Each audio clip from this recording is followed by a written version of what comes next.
Good morning. This week I get to talk about food, and this is something that because of my journey for the past 16 months, I feel like I might know a little bit more about. So if you've been following my videos from the very beginning, way back in May of 2020, then you will hear a lot of the same things over again.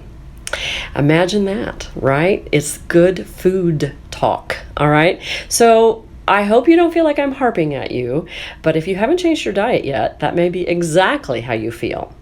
The good news, Deepak Chopra discussed in The Healing Self these kinds of foods that I talked about, and they are, imagine, also good for your telomeres, right? Can you believe that? Isn't it amazing when nutrition science, psychology, and cellular science all align? So this week we're going to talk about the shortening and lengthening of telomeres that the telomere effect has discussed all along. But this series of videos will be in relation to food, and I can't wait to get started. Stay tuned. I feel it is important to mention something at this point. Some may feel as if the last year of my life has been focused on losing weight. And in fact, I did lose weight. But if you recall last week, I just said that going on a diet is not good for your telomeres. So what the heck, right? Okay, do you remember that from the get-go, I said I wanted to make a lifestyle change? Yeah? And that there are two definitions of diet. The first one is a restrictive plan that restricts caloric intake, or the second one, a plan of whole foods that support a healthy lifestyle and our health span. So I chose the latter, and along with the change of my diet, I also added exercise and a mindfulness journey. I have never once in the last 16 months felt that I was on a diet. It's always been about making a change in the way I approach life, and the byproduct, the visible woohoo, is that I went from a size 18 to a size 10. So what you might not see is how much better I feel and that I'm working on approaching life differently. And here's the last little part. I could have done all of this without these videos, though they've held me accountable, but I chose not to for a reason. The change has been so profound to me that I want everyone to experience what I'm experiencing. Okay, so enough about me. Tomorrow we dive into the foods, good and bad. Okay, so we get into some good stuff now. We already know there are three cellular enemies: inflammation, insulin resistance, and oxidative stress. So let's tackle inflammation first. Inflammation and telomere damage are mutually destructive. One makes the other worse. So what do? Well, we stop feeding the inflammation. Well, okay, you say, but how do we do that? All right, so we stop eating things like French fries, white bread, white rice, and pasta, sugary candies, sodas, juices, and unfortunately, most baked goods. Stop drinking excessive amounts of alcohol. It increases the C-reactive protein produced in the liver and rises when there is inflammation in the body. Alcohol is also converted to acetaldehyde, a carcinogen that can damage DNA in high doses. The good news about alcohol: there seems to be no connection between it and telomeres when consuming it in light amounts. Now, are there drugs that can help with inflammation, even reverse effects on our telomeres? Yes. But why would you take a drug if you could just change your diet? So what foods should you eat to reduce inflammation? Okay, foods with color. Lots of color. Reds, purples, dark green. These foods have flavonoids and carotenoids.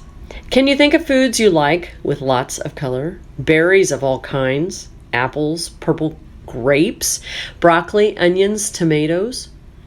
What's on the menu in your house today? All right, how many of you were guessing that I was going to bring up fish next, right? Okay, omega-3s are essential and a super anti-inflammatory food. But how about nuts, seeds, and leafy vegetables? Yeah, so what do omega-3s do? As the telomere effect states, they help from cell membranes and keep the cells fluid and stable. The cell can then convert omega-3s into hormones that regulate inflammation and blood clotting. Science has talked about the positive effects of omega-3s for heart health for a while. But new research also indicates this essential nutrient may be helping your heart by keeping your telomeres from declining too quickly. Tuna and salmon are great sources of omega-3s because they eat algae. We can also eat algae. Okay, so what if you can't get enough omega-3s into your diet? Supplementing seems to be worth it. There are studies that show supplementation reduce inflammation, and the decrease in inflammation increased telomere length. There are two keys to supplementation, though. You still need to reduce the foods high in omega-6s, like fried simple carbs. You know, the ones I mentioned yesterday? And keep the ratio of 3s to 6s appropriate. Now, I've talked about this before from Deepak Chopra's The Healing Self. The typical American diet tilts us toward omega-6s. The supplement needs to be a mixture of EPA and DHA, and that goes back to the algae. So you having any fish tonight for supper? The telomere effect discusses one more chemical in regards to inflammation in food. So before we finish out the week, I'd like to talk about homocysteine. This chemical is related to cysteine, one of the amino acid building blocks of protein. Our levels of homocysteine go up with, again, and too much can cause a major cardiovascular problems. High levels, you guessed it, is associated with shorter telomeres. In one study, the relationship between telomeres and mortality seemed to be linked to inflammation and high homocysteine, but it is not known which came first. It does seem that there is one supplement that helps high levels of homocysteine, and that is B.